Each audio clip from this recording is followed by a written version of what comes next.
passe nos Discords que estão aí na descrição. Passe no nosso grupo, o grupo do Batalhão da Libertação Nacional. Passe também no União Política do Brasil e no União Nacionalista. Eu não planejo abordar todo o tema da doutrina social da igreja e do distributismo nesse vídeo. A gente pode até fazer vídeos mais longos e focados especificamente em uma área, porque senão vai ser muito difícil você você fazer um vídeo explicando absolutamente tudo. Ia dar mais de 1 hora de vídeo e esse não é o objetivo meu. O meu objetivo é justamente focar em, tipo, por exemplo, um tema de vídeo seria distributismo, mas para isso precisa entender a doutrina social da igreja, precisa entender muito mais coisas. Então tá, para você entender o distributismo, a gente tem que partir para a doutrina social da igreja. E depois da doutrina social da igreja, tem que partir para as eras antes da doutrina social da igreja surgir. Então a gente chega no período que aconteceu antes da Revolução Industrial. Uma coisa que os iluministas falaram muito quando eles estavam crescendo era que o poder estava concentrado na mão do rei. Era uma das coisas que eles mais falavam, né? O poder de todo o nosso país está na mão de apenas um cara que teve um filho. Sendo que, na realidade, não era assim. Existia muito poder local. As cidades normalmente decidiam suas regras e o povo tinha muita voz nas cidades. Então, quando o seu professor chegar para você e dizer que o poder de tudo estava na mão do rei, você pode virar pra cara dele e dizer que não era bem assim. E que na realidade isso é uma mentira iluminista. Então, ok. Vindo agora para como que funcionava a sociedade naquela era, a gente tem que entender uma coisa muito interessante que no caso seriam as corporações de ofício, ou guildas, ou mesteirais. Mesteirais é um outro nome dela, que surgiu na Idade Média. E eram basicamente associações de trabalhadores, você ia e se associava nessa corporação de ofício e você produzia lá dentro junto com outros trabalhadores. Nessa corporação, o que era mais valorizado não era a quantidade, mas sim a qualidade do produto. Ou seja, eles visavam muito a qualidade daquilo, a cooperação para conseguirem vender mais facilmente.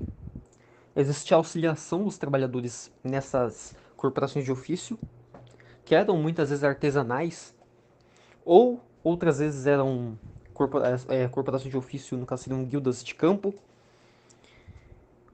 E essas corporações, elas ajudavam muitos trabalhadores. Como, por exemplo, elas podiam dar auxílio-desemprego, caso você ficasse desempregado lá, e aposentadoria. Elas conseguiam garantir isso para você. E bem, então você tinha as corporações de ofício, que você basicamente ia até ela e você basicamente se tornava associado dela. E você trabalhava nela, fazendo produtos de qualidade, se reunia com seus amigos para discutir e até mesmo discutir os rumos da empresa. Essa era a cooperação de ofício. E que ela passou, para não saber, a cooperação de ofício ela existia desde a Roma Antiga, em que, inclusive, é tirado dela o nome corporativismo, porque o nome em Roma, que era dado a esses tipos de organização, era corpora. Então, ok, você tinha essa associação de trabalhadores que funcionava muito bem, pouca gente era desempregada e é, muita gente conseguia viver muito bem trabalhando nessas corporações de ofício. Agora, quando falam o seguinte, acabou a comida na França porque o, o rei fez tudo ruim, fez tudo de ruim e o país acabou ficando com fome. Não, muitas vezes acontecia o inverno e aí acabava que a comida era esgotada por causa do inverno muito longo ou por causa de traça. Então, assim, você dizer. Então, assim, também essa outra coisa. Você tá falando sobre o ministro, né? É que, o rei tava no poder, o rei fez uma má administração e acabou a comida. Não, porque, como mesmo dito, o poder era muito local. Então, muitas vezes acabava a comida em algumas regiões justamente por causa de traça. por causa de frio. Então não era um problema administrativo, era mais um problema do clima. Então tá certo. Você tinha as corporações de ofício que funcionavam a todo vapor, que empregavam muitas pessoas. E aí você chega então na Revolução Industrial. A Revolução Industrial ela acontece e o que ela faz? Vocês que estudaram aí sobre a Revolução Industrial. Ela retira trabalhadores do campo, tira os artesãos da corporação de ofício, destrói as guildas do campo, e a partir daquele momento o que é priorizado é a quantidade. Ou seja, o que antes numa corporação de ofício que se preocupava, por exemplo, em fazer ótimas cadeiras para serem vendidas, agora se tornou uma grande fábrica de construção de cadeira em massa, em que a partir daquele momento as cadeiras estavam sendo produzidas só pela qualidade. Qualidade não, pela quantidade, desculpa. Então eles produziam mais cadeiras pela quantidade. Eles falavam assim, não, queremos quantidade porque a gente quer vender mais. E, para quem não sabe, a Revolução Industrial também estoura por causa que os burgueses, que eram as pessoas que eram donos de terras, que eram pessoas que tinham já muito dinheiro, pegaram um dinheiro com bancos e começaram a abrir meio que essas fábricas. E aí explode a Revolução Industrial. O Estado ele ajuda essas, essas novas fábricas e aí a economia inteira passa a girar em torno daquilo. As pessoas começam a trabalhar horas e horas dentro de uma fábrica para conseguirem alimentar seus filhos, se mudam do campo para cidades de concreto gigantescas que basicamente o céu inteiro era só poeira por causa da utilização excessiva de carvão. E aí, então, no meio de tudo isso, surge uma encíclica papal escrita pelo Papa Leão XIII, que é a Rerum Novarum. Você já deve ter conhecido a Rerum Novarum, já deve ter ouvido falar em algum lugar. Ela foi feita em 15 de maio de 1891.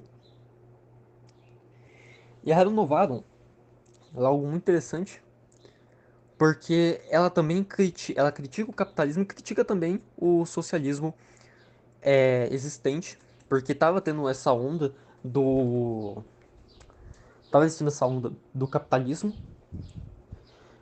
E depois disso surgem os marxistas, que queriam ir contra o capitalismo. O Papa, além de falar mal desses dois grupos, ele fala mal também, ele fala também uma realidade que acontecia. Porque ele relata o seguinte, olha, vocês pegaram, criaram essas grandes fábricas de vocês para produzir em massa, só que vocês retiraram pessoas das corporações de ofício. Ou seja, vocês quebraram as corporações de ofício.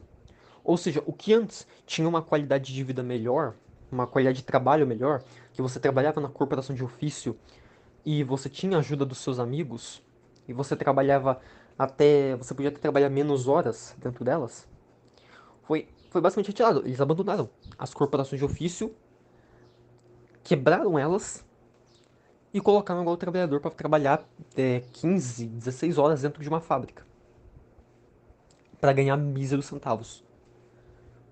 Ele vai reclamando disso, porque as pessoas que decidiram mudar para a cidade estavam com qualidade de vida muito pior e as pessoas que continuaram querendo fazer corporações de ofício quebraram e estavam morrendo de fome. Porque simplesmente não decidiram se adaptar à situação. Decidiram não ir para as fábricas. E a Renovado, ela vai criticando esses pontos. Ela critica o fato da propriedade estar nas mãos de poucos grupos, no caso os burgueses. Ela vai criticando isso tudo que vai acontecendo. Ela fala da importância da família. É uma bula papal muito boa para vocês que gostam de ler bula papal. Ela é muito boa. E bem, ela é o pontapé inicial para a criação da doutrina social da igreja. Por que ela é o pontapé inicial para a doutrina social da igreja? Porque até o momento, a igreja ela não precisava de uma doutrina social. Porque o próprio jeito que funcionava a sociedade já era muito melhor.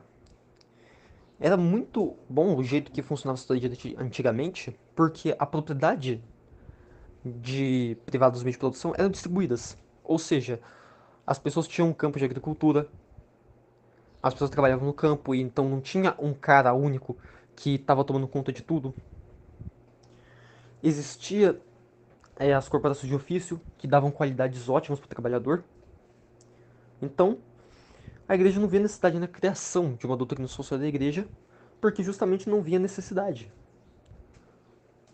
Então, quando surge a Revolução Industrial e começa essa monopolização da propriedade dos meios de produção, a igreja ela cria a doutrina social da igreja.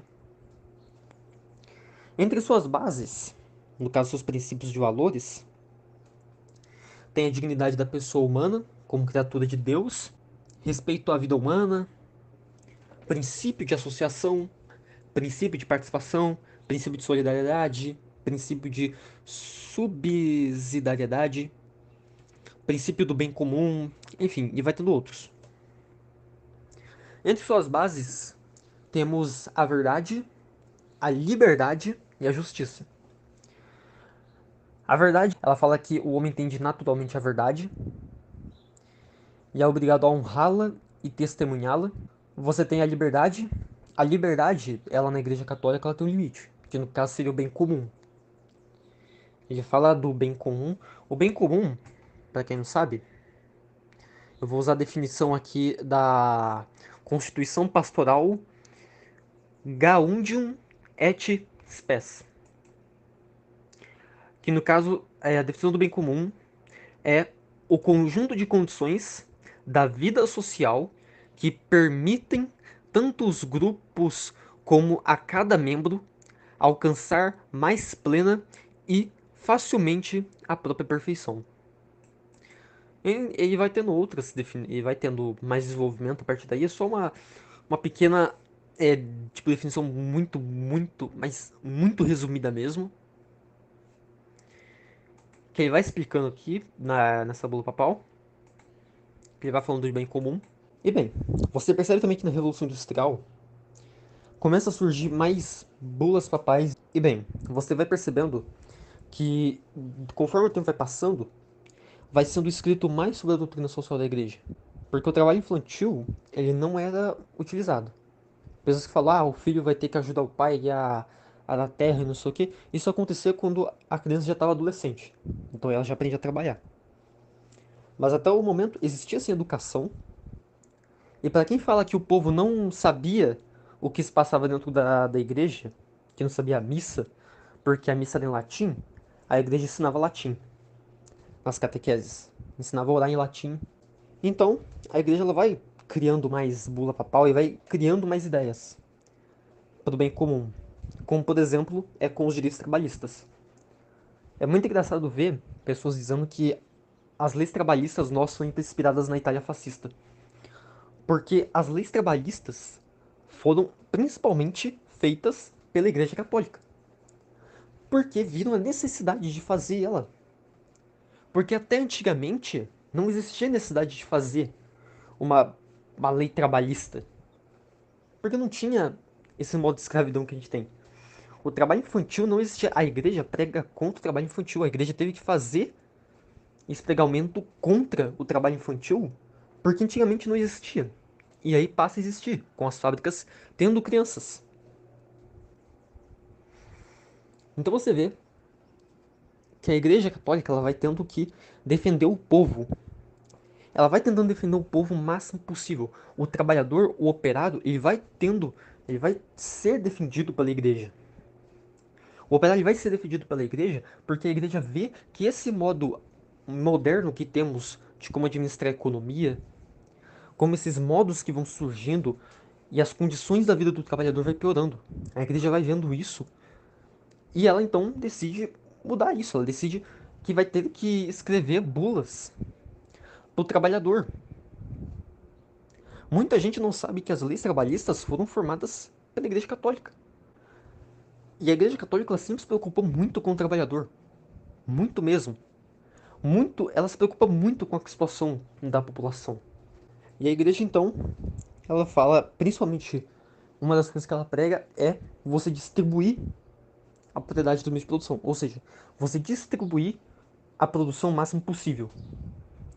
Isso aconteceu em Taiwan. Taiwan, quando acabou a Guerra Civil, Taiwan, ela dividiu as terras que ela tinha, que as terras de Taiwan eram comandadas, se eu não me engano, por 20 famílias. As terras produtivas de Taiwan. Então o governo força a vender essas terras para trabalhadores, faz as pessoas trabalharem no campo e a propriedade privada dos meios de produção começa a ficar distribuída. Então, ao invés de 20 famílias fazerem contratarem pessoas para elas trabalharem lá, agora os trabalhadores mesmo, os donos daquele campo, ou seja, você, por exemplo, está vendo esse vídeo aqui, é dono de 3 hectares de terra, agora você trabalha lá. Você é dono da sua terra, você faz a sua casa na sua terra, você produz na sua terra, e ainda mais, você decide com outros fazendeiros o que vocês podem produzir e como produzir. Ou seja, se formam as guildas, as organizações do campo. A ideia da Igreja Católica é principalmente de distribuir o máximo possível de produção, porque a Igreja Católica ela vai contra qualquer tipo de monopolização do meio de produção, qualquer monopolização da propriedade, ou seja, tanto o monopólio da propriedade na mão do Estado, tanto quanto o monopólio da propriedade na mão de pequenos grupos privados, como é no caso dos burgueses.